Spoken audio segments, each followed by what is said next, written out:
أعوذ بالله من الشيطان الرجيم بسم الله الرحمن الرحيم كيف تكفرون بالله وكنتم أمواتا فأحياكم ثم يميتكم ثم يحييكم ثم إليه ترجعون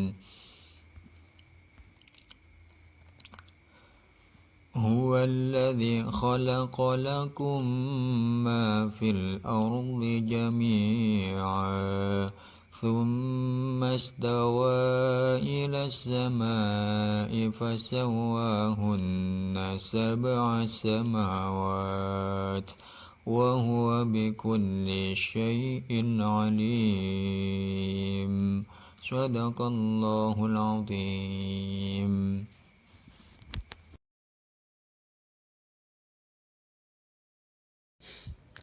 Bismillahirrahmanirrahim. Kaifa takfuruna, hale kaya apa padha kafir sira kabeh.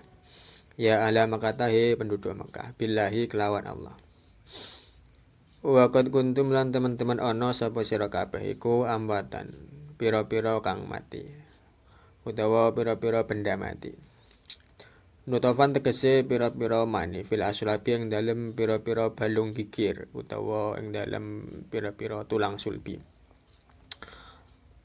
Fahyaku mongko nguripi sapa Allah ing sira kabeh fil arham ing dalem pira-pira telanaan utawa pira-pira rahim. Wa dunya lan ing dalem dunya binafir ruhi kelawan niyupake roh fikum ing dalem sira kabeh. Wal istifamu utawi istifham iku li ta'ajubi krana faedah ta'ajub utawa faedah gawake. Min kufrihim saking oleh kufur ahli Makkah. Magyamil burani cartane jumenenge dalil awal taubihi utawa krana faedah meleh-melehake. Tsumma yumitukum nuli mateni sapa Allah ing sira indan tihaya jalikum ing dalem nalikane tutuke mangsa sira kabeh. Tsumma yuhyikum nuli nguripi sapa Allah ing sira kabeh bil ba'ti kelawan tangi saking kubur. Tsumma ilaihi nuli maring Allah turja'una den balikake sapa sira kabeh. Turatuna tegese den balikake sapa sira kabeh ba'dal ba'ati ing dalam sawise tangi saking kubur. Fayujazi ku mongko males sapa Allah ing sira kabeh bi amalikum kelawan pira-pira amal sira kabeh. Wa qala lan ngendika sapa Allah dalilan hali dadi dalil. Alal ba'ati ing atase tangi saking kubur. Lama angkaruhu semangsane ingkar sapa ahlu Mekah ing ba'ats. Wa utawi Allah iku allati dzat khalaqa kang nyiptake sapa allati lakum ketuwe sira kabeh ma ing barang fil ardi kang tetep ing dalam bumi.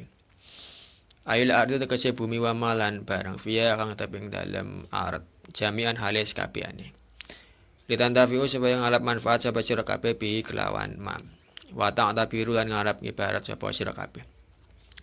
Sumastawan wa najja sapa Allah ba'da khalqil ardi ing dalam sawise nyiptake bumi ai qasada tegese najja sapa Allah ila samai maring langit fasawwahunna mangko ndadekake sempurna sapa Allah ing sama adamiru tawi damir iku yarji bali apa damir ila samai maring lafaz sama liana krono setune sama iku fi makna jam'i. Ini salah, bukan makna cuma tapi yang benar makna jam'i. Iku fi makna jam'i tapi ing dalam makna jama al-ayilati kang bali ilahi maring jama. Ayat soyarwa tegese ndadekake sapa Allah ing sama kama kaya keterangan fayatin kang teping dalam ayat ukhra kang weneh. Faqaduna nyatane ayat faqaduna mangko ndadekake sapa Allah. Faqaduna mangko nyempurnake sapa Allah sab'a samawatin kelawan 7 pira-pira langit. Wa utawi Allah utawa Allah bikuli syain kelawan saben suci iku alimun dadi kang maha ngaweruhi. Oleh ngawari mujmalan hale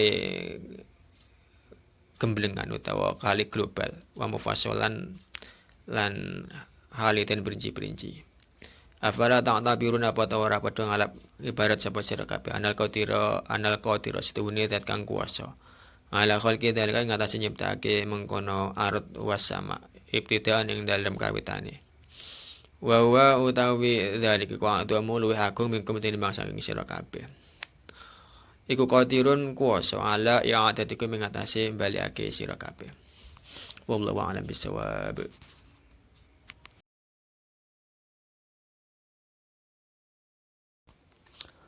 Assalamualaikum warahmatullahi wabarakatuh.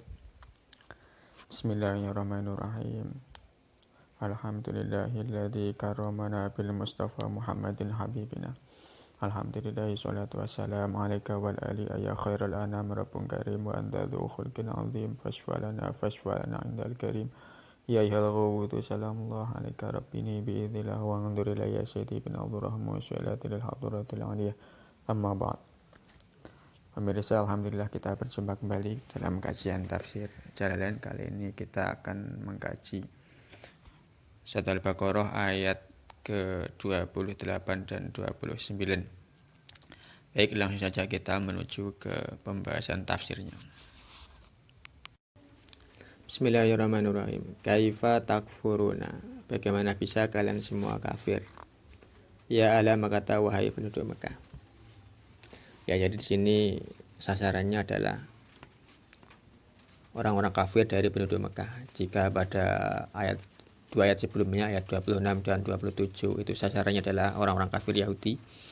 Pada ayat yang ke-28 dan 29 ini sasarannya adalah orang-orang kafir Mekah.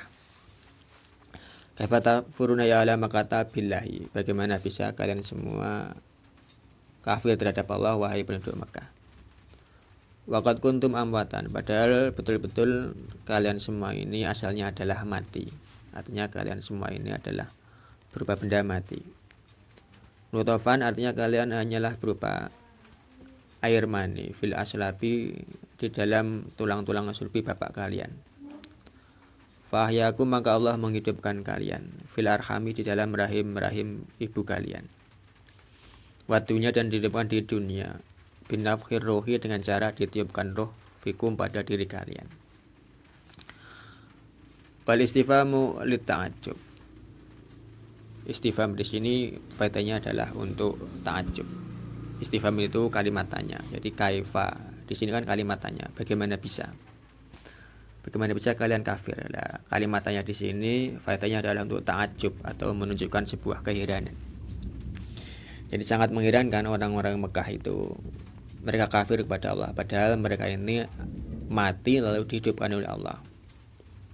Jadi kok mereka bisa kafir pada zat yang telah menghidupkan mereka? Ini kan sangat mengherankan.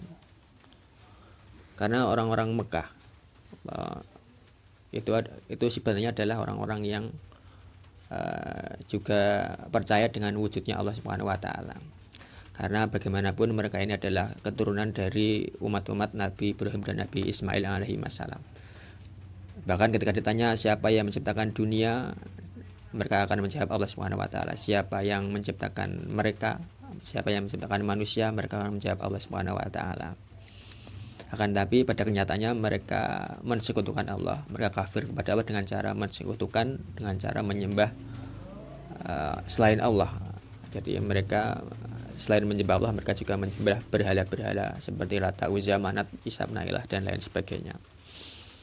Jadi di sini sangat mengherankan ketika mereka percaya bahwa yang menghidupkan mereka adalah Allah, tapi mereka justru kafir pada Allah. Jadi bagaimana bisa mereka kafir pada zat yang mereka yakini yang menghidupkan mereka?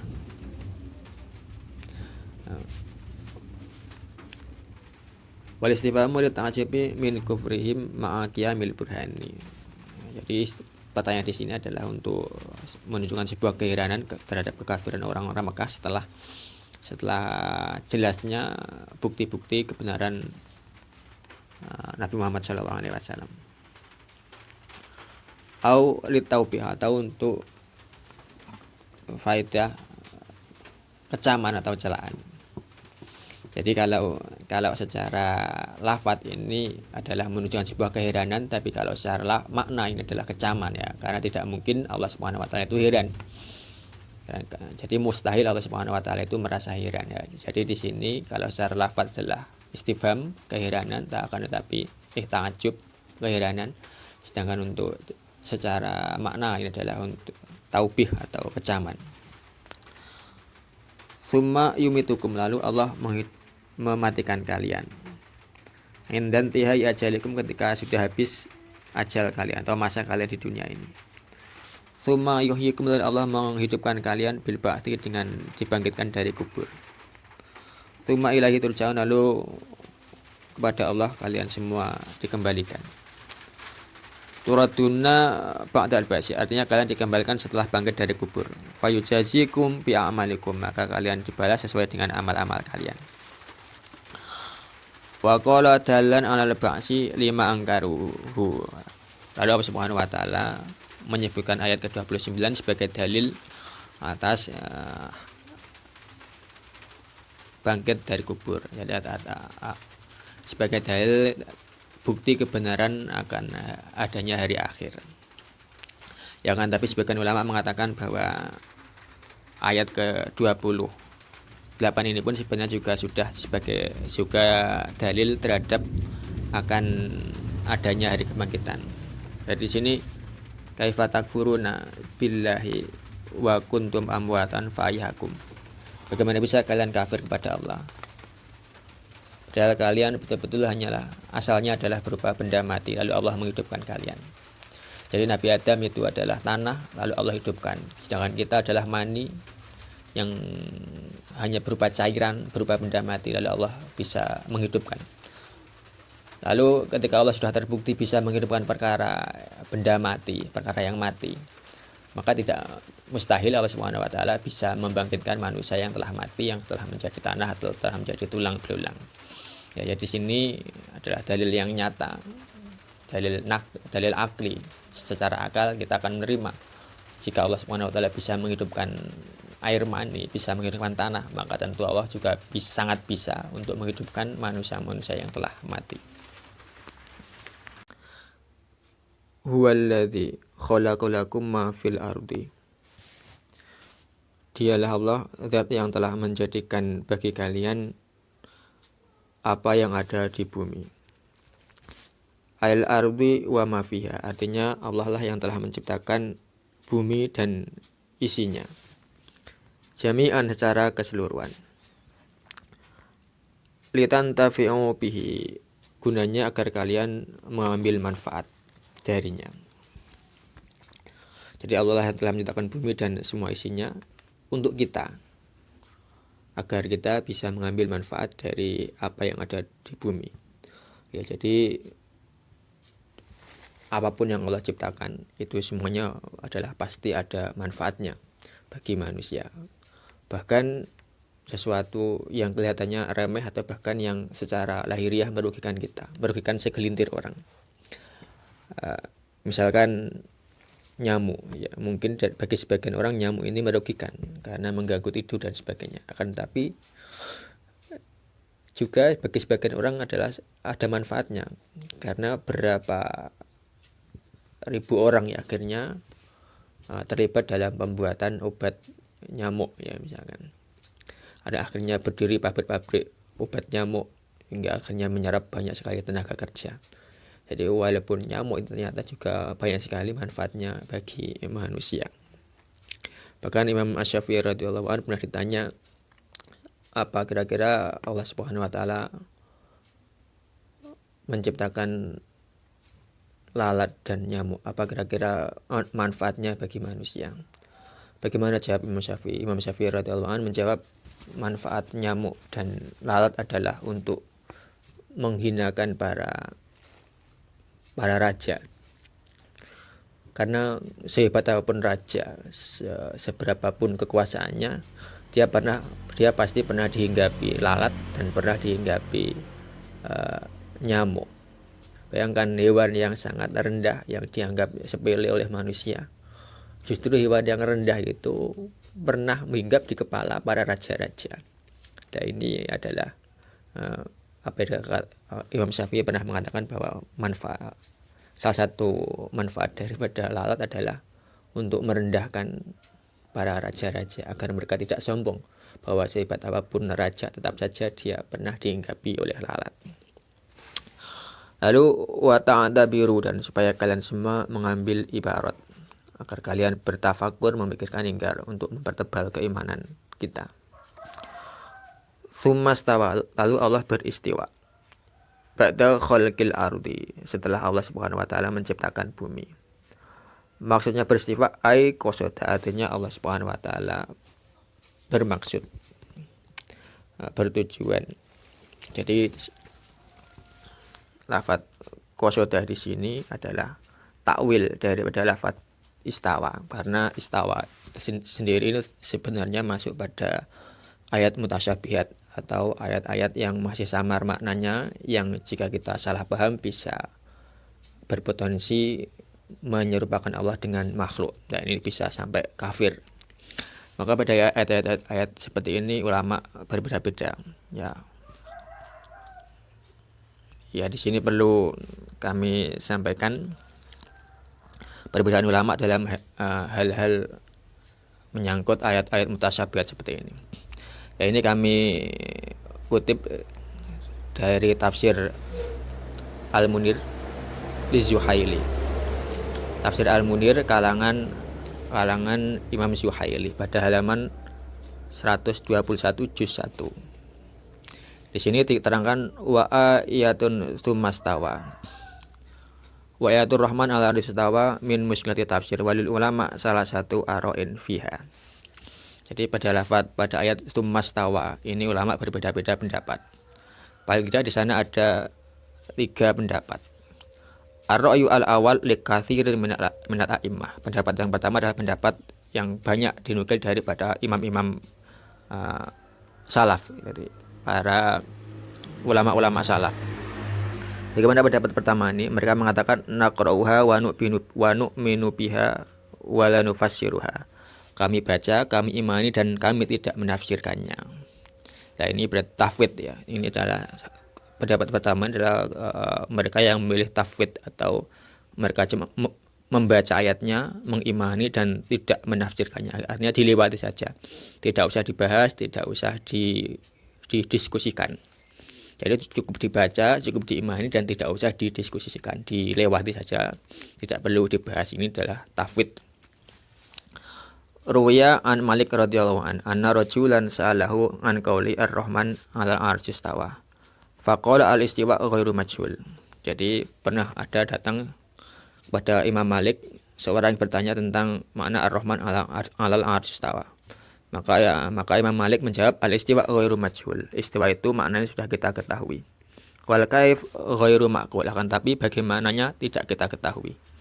Wal iman bihi, wajib iman terhadap kata tersebut adalah wajib. Wasu'al anhu bid'ah, dan mempertanyakan hal tersebut bid'ah. Wa araka rajulun su', dan saya menganggap kamu adalah laki-laki yang buruk.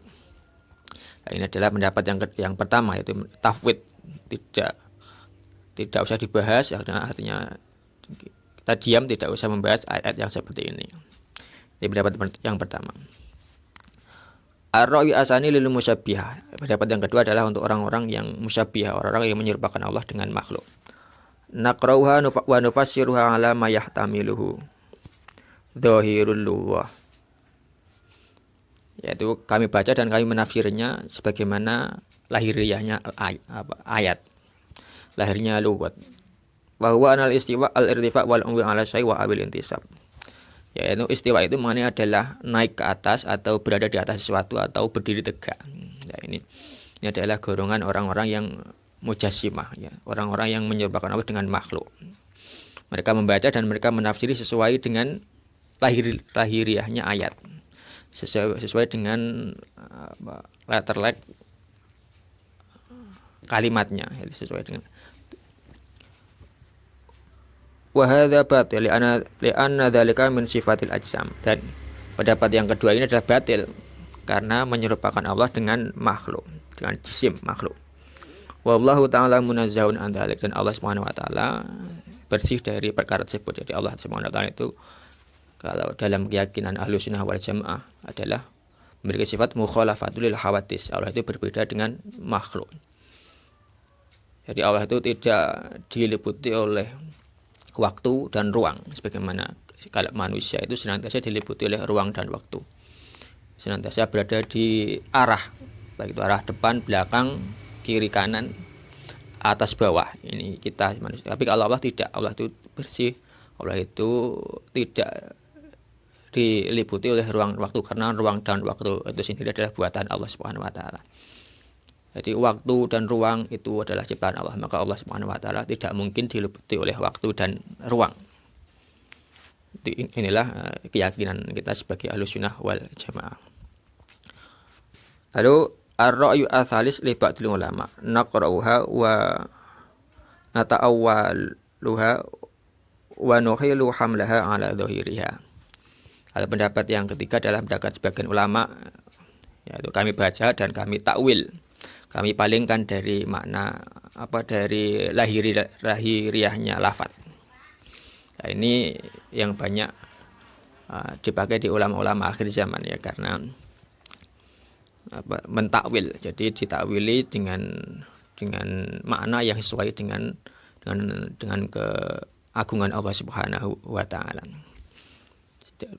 Dengan demikian berarti pada tafsir Jalalain ini Syekh Imam Masyuti menggunakan takwil, yaitu beliau mentakwili istiwa dengan qasoda. Lalu artinya Allah Subhanahu wa taala menciptakan bumi dan isinya, lalu Allah Subhanahu wa taala berkehendak ila sama'i fasawahunna, berkehendak untuk menciptakan langit, berkehendak untuk menyempurnakan penciptaan langit. Ad-dhamiru yarji'u ila samai li'annaha fi ma'nal jumlah al-ayyilati ilaihi. Jadi dhamir hunna di sini kembali pada lafaz as-sama. Rujuknya pada lafaz as-sama. Dikarenakan sama ini walaupun lafadznya mufrad tapi maknanya adalah jamak. Fi makna jamak, fi makna jam'i, bukan fi makna jumlah, ini salah tadi.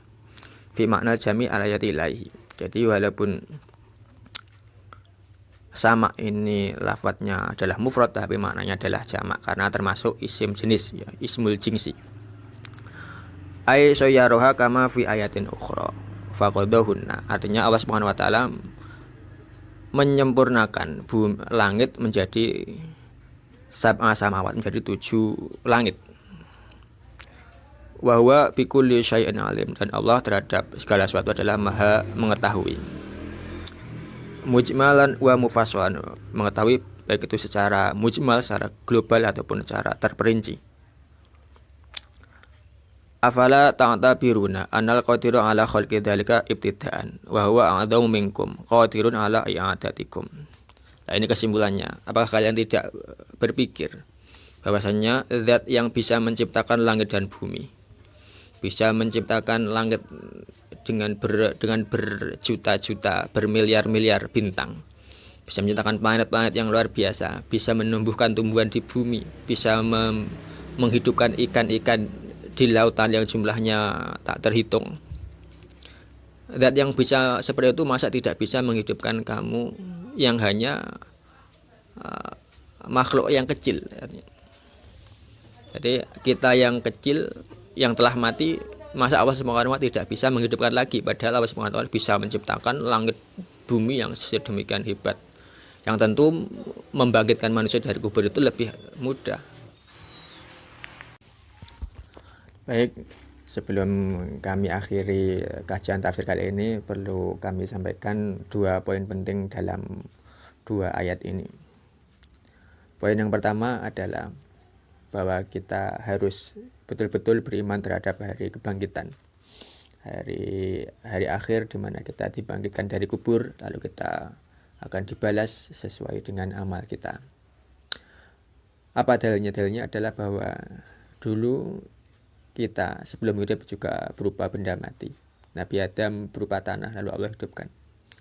Lalu kita hanya berupa air mani yang kemudian Allah hidupkan di rahim ibu kita. Jika Allah Subhanahu wa taala bisa menghidupkan tanah menjadi manusia, bisa menghidupkan air mani menjadi manusia, tentu Allah Subhanahu wa taala juga bisa menghidupkan manusia yang telah menjadi tanah atau telah menjadi tulang belulang di kuburan. Maka hari ini sudah ada suatu yang aneh jika manusia tidak beriman terhadap terhadap hari akhir, karena sudah jelasnya dalil akli terhadap perkara tersebut. Lalu poin yang kedua adalah kita sebagai manusia, kita diciptakan oleh Allah Subhanahu wa taala. Setelah diciptakan, selain diciptakan, kita juga diberi nikmat tempat tinggal di dunia yang nyaman. Ini adalah nikmat yang luar biasa yang diberikan kepada kita.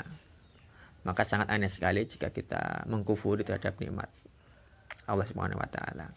Dan sedangkan kufur itu sendiri tingkat-tingkat ya. Yang paling fatal adalah jika sampai mensekutukan Allah, syirik pada Allah. Dan yang di bawahnya adalah kufur nikmat. Ya, kita tidak mensyukuri terhadap nikmat itu. Maka sangat aneh jika manusia yang sudah diciptakan oleh Allah, diberi nikmat oleh Allah, kehidupan, bisa bertempat tinggal dengan nyaman di dunia, lalu manusia kufur pada Allah Subhanahu wa taala, tidak mensyukuri, malah bermaksiat pada Allah Subhanahu wa taala. Maka marilah kita semua, kita usahakan betul-betul hidup kita ini kita syukuri. Nikmat hidup yang diberikan Allah Subhanahu wa taala ini kita syukuri, kita gunakan untuk senantiasa beribadah pada Allah. Kita gunakan untuk mendekatkan diri pada Allah Subhanahu wa taala. Jangan sampai ada waktu yang kita sia-siakan di dunia ini karena waktu di dunia ini tidaklah lama. Ya, kita hidup di dunia ini tidak lama jika dibandingkan dengan akhirat nanti yang selama-lamanya. Ya, mudah-mudahan kita semua diberi taufik Allah Subhanahu wa taala, kita